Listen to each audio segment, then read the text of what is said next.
Supreme court کے اس account میں آئے گا جو کھولا گیا ہے ملیر کے پیسوں کی ادائیگی کے لیے، اور یہی ہوتا ہے 6 نومبر 2019 اہم ڈیٹ ہے۔ اسی دن وہ پریس ریلیز ہے، اسی دن یہ معاہدہ ہے۔ کابینہ کے سامنے 3 دسمبر 2019 کو معاملہ آتا ہے۔ کابینہ کے سامنے جو معاملہ آتا ہے وہ صرف اتنا ہے کہ جو یہ معاہدہ علی ملک اور نیشنل کرائم ایجنسی کا ہوا ہے، نیشنل کرائم ایجنسی کی یہ استدعا ہے کہ اس کو خفیہ رکھا جائے۔ ان کا ٹھیک ہے، ہم خفیہ رکھ لیتے ہیں، ہمارا کوئی اس سے لینا دینا نہیں۔ اس 3 دسمبر کی کابینہ کی میٹنگ سے پہلے 29 نومبر کو 100 ملین پاؤنڈ سپریم کورٹ کے اکاؤنٹ میں آ چکے تھے، یعنی کہ 6 نومبر کے فیصلے پر عمل درآمد بھی شروع ہو چکا تھا۔ 29 نومبر کو 101 million pound supreme court registrar کے اکاؤنٹ میں منتقل ہو چکے تھے۔ اس کے بعد یہ کابینہ میں بات ہوتی ہے۔ لہٰذا یہ بالکل غلط ہے کہ کابینہ سے کوئی فیصلہ لے کر وہ پیسہ جو ریاست کے خزانے میں آنا تھا اس پیسے کو منتقل کیا گیا سپریم کورٹ کے اکاؤنٹ میں، یہ غلط بات ہے۔ اور یہاں تک England and Wales High Court نے لکھا ہے اپنے فیصلے میں کہ جو پیسہ سپریم کورٹ اکاؤنٹ میں جانا تھا وہاں سے آگے اس کی ادائیگی اگر ملیر ڈیولپمنٹ اتھارٹی کو ہوتی ہے تو ملیر ڈیولپمنٹ اتھارٹی کی جو زمین مفت میں دی گئی تھی بحریہ ٹاؤن کو، وہ حکومتی زمین تھی، وہ سرکاری زمین تھی، لہٰذا اس کی ادائیگی بھی اسی زمرے میں آئے گی کہ یہ سرکار کو ادائیگی ہو رہی ہے۔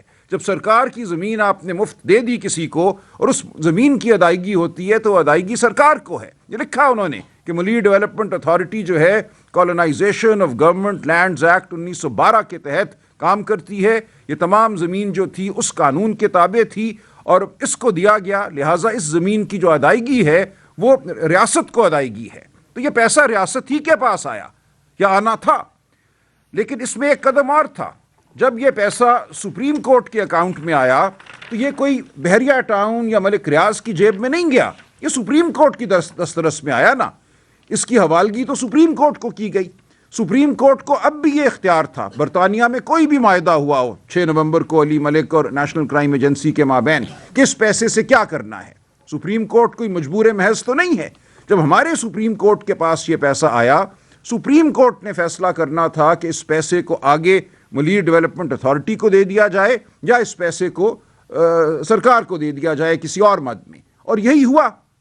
23 نومبر 2023 کو پاکستان سپریم کورٹ نے یہ کہا کہ جو پیسہ اس اکاؤنٹ میں آیا تھا 34 ارب روپے بنتے تھے وہ روپیوں میں، اس کا جو متبادل تھا جو فارن کرنسی تھی وہ تو سیدھا پہلے دن ہی 171 ملین پاؤنڈ وہ چلے گئے تھے اسٹیٹ بینک کے پاس ہمارے فارن ایکسچینج ریزروز میں۔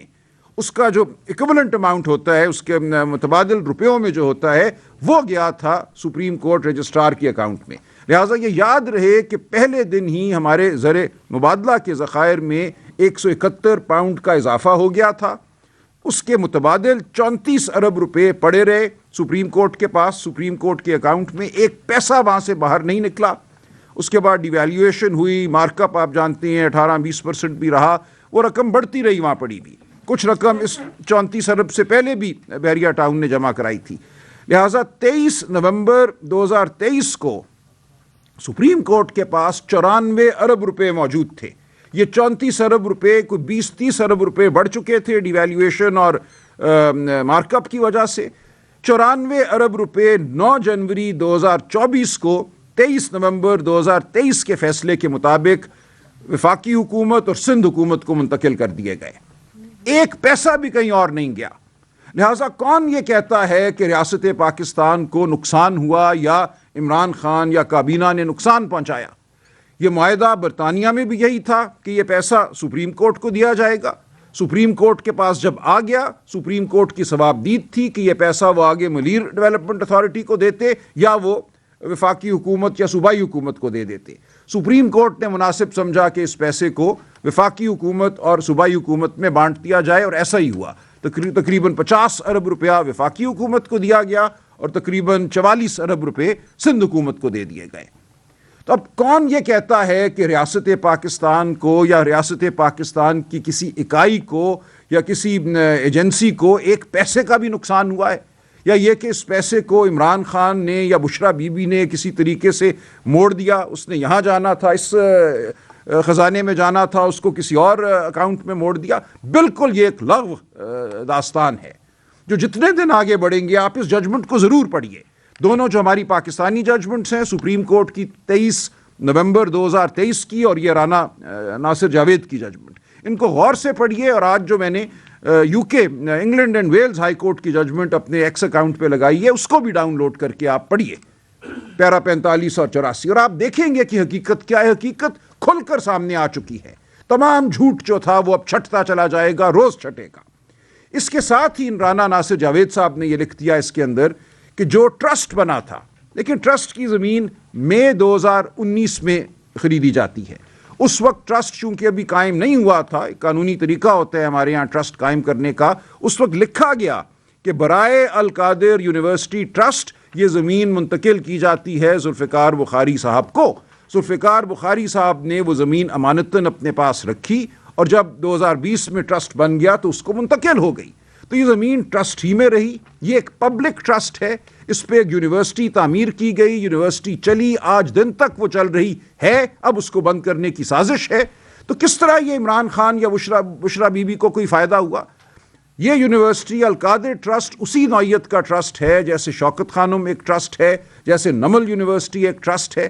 کیا ان کے حوالے سے جو پاکستان کے عوام اربوں ہاں روپے، پاکستان کا سب سے بڑا خیراتی ادارہ ہے شوکت خانم، وہاں 10 ارب روپے آپ اور میں دیتے ہیں ہر سال.